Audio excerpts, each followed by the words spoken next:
How many of you came today to the competition without consulting the patriarch of your family? Did you need to wear a chaperone, a face covering, or were you brutally beaten for merely sharing a thought?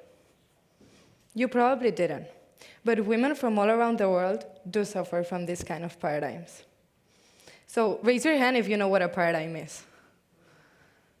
A paradigm is an idea that we have been implanted, a perspective that we take for granted because that's what we have been told. In our society, we have new paradigms implanted and paradigms that were implanted a long time ago.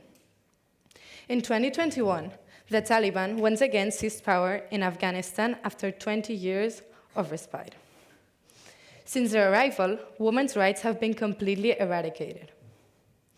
Nowadays, Afghan women cannot complete their studies and they are forbidden from working. It seems that their mere existence is an affront to the Islamic Republic. Iran is another example.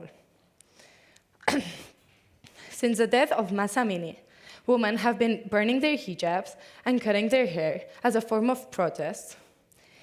For the last 6 months, they have been fighting to modify their paradigm, but revenge from the government has been real. They have been murdered, tortured, and imprisoned for trying to fight for what they believe in. But this doesn't only happen in the Middle East.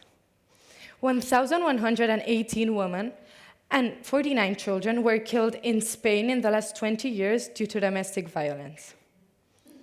So this is the reality for women all around the world. We live in a world of information, and yet many voices aren't heard. Anyone who dares break the paradigm, think differently, or contradict the status quo is silenced. Why? Because change can be frightening. But shouldn't we listen to those voices which challenge the paradigm, think out of the box, and push the boundaries? Shouldn't we not be those voices?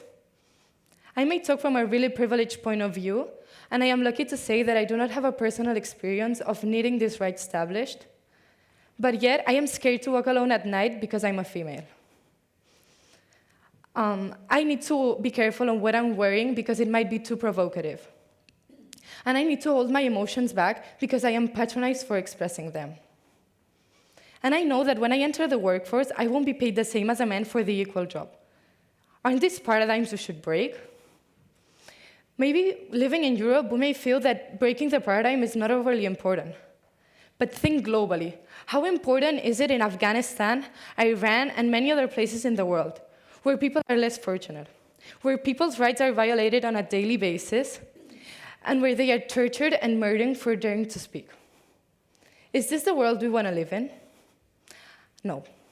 I choose to live in an exciting world of progress, a world of aliens and AI solving the larger problems of humanity, CRISPR ending cancer, a world where women do not need to feel scared to walk alone at night, and a world where everyone can dress however they want and do not need to feel judged. But what can we do today to make a change? So first, you need to accept that not everything you have been told is correct.